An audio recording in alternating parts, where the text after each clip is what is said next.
Hello साथियों, hello दोस्तों। आज की इस वीडियो में एक बार पुनः आपके साथ आ चुका हूं और ये वीडियो आपके लिए बहुत ही ज़्यादा इम्पोर्टेंट होने वाला है। साथियों, इस वीडियो को आप लोग गौर से देखिएगा और गौर से सुनिएगा भी। मैं इस बात को पुनः रिपीट कर देता हूं कि गौर से सुनना है और गौर से देखना भी है, नहीं तो पूरी बातें समझ में नहीं आएंगे और आप लोग झूठों का हल्ला करने लगेंगे। ठीक है, तो झूठों का हल्ला नहीं करना है, पहले पूरी बात को सुनना है और अच्छे से सुनना है। बिना अच्छे से सुने समझ में नहीं आएगा। मैं बात ही वैसे करने वाला हूं आज की इस वीडियो में, इसलिए पूरी अच्छे से बात को सुनिएगा।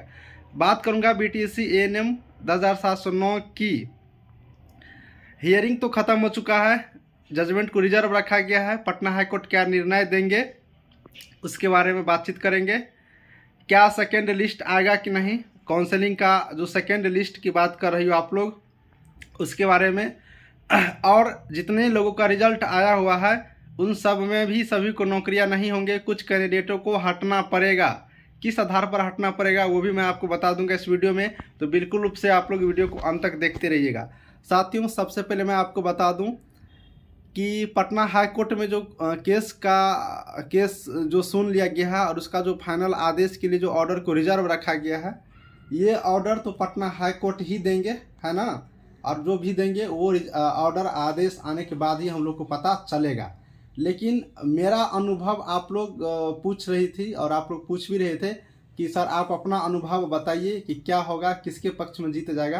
तो देखिए, अनुभव ही मैं बता रहा हूँ, बाकी जब रिजल्ट आएगा पटना हाईकोर्ट की तरफ से, क्या उनका परिणाम निकलता है तो क्लियर पता चलेगा। लेकिन मैं अपना अनुभव एक बता देता हूँ एग्जाम्पल के तौर पे मैं अगर बताना चाहूँगा तो आप लोग खुद भी पता कर लीजिएगा, इसलिए मैं पहले बता दिया हूँ कि पूरी कंप्लीट समझिएगा और सुनिएगा। देखिए, बीटीएससी में एक वैकेंसी निकाला गया था जूनियर इंजीनियर का, शायद सभी लोगों को पता होगा। और वो पहली वैकेंसी थी बीटीएससी का, पहला वैकेंसी था 2019 ईस्वी में, विज्ञापन संख्या 01/2019 पहला विज्ञापन था बीटीएससी का जूनियर इंजीनियर पोस्ट। उसमें भी करीब 5000 प्लस पोस्ट था, कंप्लीट याद नहीं है, 5000 प्लस पोस्ट था, देख लेना, 6400 के आसपास पोस्ट था। ठीक है, तो उसमें भी क्या था, मार्क आधारित प्रक्रिया था। जब मार्क आधारित प्रक्रिया था तो उसमें भी बहुत सारे केसें हुआ। ठीक है भाई, केस भी चल रहा था और इधर बीटीएससी भी प्रक्रिया कर रहे थे। इसी बीच क्या हुआ कि बीटीएससी इसका फाइनल रिजल्ट भी जारी कर दिया, मार्क बेसिस के आधार पर रिजल्ट जारी कर दिया। उसी बीच क्या हुआ कि उस रिजल्ट में कुछ गड़बड़ी लगा, स्टूडेंट विरोध किया, तो बीटीएससी क्या किया कि उस रिजल्ट को संशोधन करने के नाम पर वापस ले लिया कि मैं इन्हें संशोधन करके पुनः आपको रिजल्ट दूंगा। गौर से सुनिए, दोनों चीज़ का एक दूसरे से लिंक है, जुड़ा हुआ है, क्लियर होगा तब। तो संशोधन के नाम पर बीटीएससी उस वैकेंसी को वापस ले लिया। जब वैकेंसी वापस ले लिया, इधर संशोधन की प्रक्रिया चल ही रही है, तो पटना हाईकोर्ट में केस चल रही थी दूसरी साइड, तो उसमें हाईकोर्ट की तरफ से जजमेंट आया कि इस वैकेंसी को रद्द कर दिया जाता है। अब किस कारण से क्या था उसको छोड़ दीजिए, बहुत लंबा हो जाएगा, बस उसका मतलब समझते चलिए। तो उस वैकेंसी को क्या किया गया, तो उसको वहाँ पर रद्द कर दिया गया और रद्द करने के बाद उसको पुनः एग्जाम बेसिस पर लाया गया, परीक्षा बेसिस पर लाया गया। तो आपने देख लिया, पटना हाईकोर्ट में रद्द करके परीक्षा बेसिस पर ही आया, जबकि उसका मेरिट लिस्ट जारी हो चुका था। संशोधन के नाम पर वापस लिया था, तो संशोधन के नाम पर क्या हुआ, तो पुनः करना ही था उनको। लेकिन फिर भी पटना हाईकोर्ट में आया तो उससे रिजेक्ट किया ना, कैंसिल किया ना, और कैंसिल करके एग्जाम बेसिस पर लाया गया। ठीक है, नया नियमावली बना और एग्जाम बेसिस पर लाया गया। लेकिन दुर्भाग्य की बात है कि बहुत सारे स्टूडेंट अपने अधिकार की मांग करने के लिए सुप्रीम कोर्ट चले गए। तो कोई बात नहीं, अधिकार है, आप जा सकते हैं। तो सुप्रीम कोर्ट उस वैकेंसी पर फिलहाल रोक लगा दिए हैं। तो आप मामला समझ गए होंगे मैं क्या कहना चाहता हूँ। हाई कोर्ट चाहेंगे तो आपको रद्द कर सकते हैं, उसके हाथ में है, क्या निर्णय लेंगे वो उनके हाथ में, उस निर्णय के अकॉर्डिंग चलेगा। इसलिए मैं सभी स्टूडेंट को ये बताने का कोशिश कर रहा हूँ कि निर्णय जब तक नहीं आता है तब तक उत्साहित मत होइए। आप ही लोगों का नौकरी होगा, हम लोगों का तो नौकरी नहीं होगा।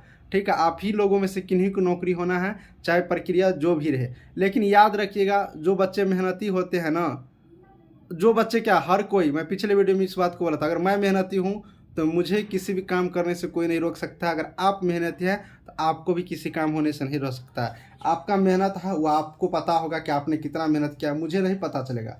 कोई भी शिक्षक हो या कोई भी व्यक्ति हो, उनका मेहनत उन्हीं को पता चलेगा, दूसरे के बारे में बता देने से नहीं पता चलेगा। आपको लगता होगा कि चंदन सर इतना जानते हैं, लेकिन कितना मेहनत करते हैं ये आपको पता होगा? नहीं पता होगा। वो मुझे ही पता है हम करते हैं मेहनत कि नहीं। तो आप कितना मेहनत करते हैं आपको पता होगा, ठीक है। और उस मेहनत का परिणाम आपको मिलेगा, चाहे जैसे मिले। बहुत ज़्यादा मेहनत देखते हैं, जो बहुत ज़्यादा मेहनत करता है तो डीएम बन जाता है, आईएएस क्वालिफाई कर जाते हैं, बीपीएससी क्वालिफाई करते हैं। जो कम मेहनत करता है क्लर्क बनते हैं, असिस्टेंट बनते हैं, उससे भी कम मेहनत करता है तो ग्रुप डी में नौकरी होता है। तो इसी तरह से मेहनत के अकॉर्डिंग उनको फल मिल रहा है ना। तो आप मेहनत के तो फल मिलेगा, घबराइए नहीं। दूसरी बात सेकेंड लिस्ट जारी नहीं होगा। क्यों नहीं होगा भाई? उसमें क्लियर लिख दिया है कि जिनको 32 नंबर लाएंगे उन्हीं को योग्य किया जाएगा। 32 नंबर लाए हो तो योग्य कर दिया होगा। आपको डीवी करवाना है, डीवी जाके करवा लीजिए। अगर आपने 32 नंबर नहीं लाया तो आप दूसरा लिस्ट का उम्मीद छोड़ दीजिए, क्योंकि नियमावली में ये लिखा हुआ है। अपने मन से नहीं होता है, जो नोटिस में लिखा है ना उसी के अकॉर्डिंग चलना होगा। हर किसी को चलना होगा, सरकार के नियम हर किसी को मानना होता है और मानना ही पड़ेगा, है ना। तो सरकार के जो नोटिस जारी किया गया बीटीएससी, उसमें नहीं लिखा हुआ है जो 32 नंबर अगर आप लाए रहते तो आपको क्वालिफाई किए रहेंगे। अब जो लाया होगा उसको क्वालिफाई किया होगा, ठीक है। ये बातें हो गया। दूसरी बातें, बहुत सारे स्टूडेंट कहते हैं ना कि धांधली हुआ है रिजल्ट में। देखिए, अगर रिजल्ट में धांधली हुआ है ना तो मैं आपको कहता हूं कि आप प्रूफ लेकर के बीटीएससी आयोग जाइए, प्रूफ के साथ बीटीएससी का आयोग जाइए। आप लोग जो वायरल कर रहे हो व्हाट्सएप पे, वो तो कंप्यूटर से एडिट भी किया जा सकता है ना। आप मुझे ही प्रूफ दीजिए, मैं आपके लिए चलूँगा। आप मुझे ही प्रूफ दीजिए, उसका रजिस्ट्रेशन नंबर दीजिए, पासवर्ड दीजिए, चेक करेंगे अपना से कंप्यूटर पे क्या सच में जो पास नहीं किए हैं उसको भी पास किया गया है। तो उसको प्रूफ दोगी तब ना होगा। आप ऐसे कैसे होगा? हम कह देंगे कि पास है, कैसे पास हो जाएगा? जब तक उसका प्रूफ होगा ना भाई, उसका रिजल्ट शो करना चाहिए ना बीटीएससी की वेबसाइट से। तो वो प्रूफ लेकर के जाइए या मुझे दीजिए प्रूफ, हम वहाँ पर आपकी बातों को लेकर जाएंगे। जो सच है तो सच है, उसमें छुपने उपने वाला बात नहीं है, ठीक है। तो ये चीज़ होगा, ये बात भी आप लोग समझ गए होंगे। उसके बाद और क्या बताने वाले हैं कि वैकेंसी वगैरह तो आएंगे ही, ये सारे कुछ आप लोग समझ गए होंगे। चलिए वीडियो को समाप्त करते हैं। सभी को थैंक यू। दोस्तों इंतज़ार करते रहिए, फाइनल रिजल्ट भी आपके सामने बहुत जल्द दिखने वाला है।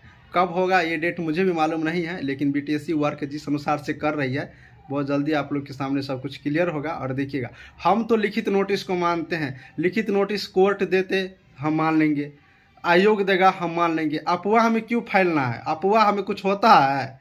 कुछ बोल देंगे तो मान लोगी? नहीं मानोगी जब तक उसका लिखित नोटिस नहीं निकलेगा। तो यही चीज़ है, इतना तो समझदार सब कोई होंगे ना। इसलिए इन सब चीज़ों को समझिए और भ्रामक स्थिति मत फैलिए। कुछ लोग यूट्यूब पर भ्रामक स्थितियां फैला देते हैं। होली आने से एक महीना पहले होली खेलने लगते हैं। खेलिए ना, आपको मना थोड़ी कोई किया, आप स्वतंत्र है। होली खेलिए, जो खेलना है खेलते रहिए, पूरे दिन खेलिए, आपको कोई मना नहीं किया है। लेकिन अफवाह किसी बातों को लेकर के पहले नहीं फैलाना है, मैं ये कहना चाहता हूँ। चलो सभी को थैंक यू।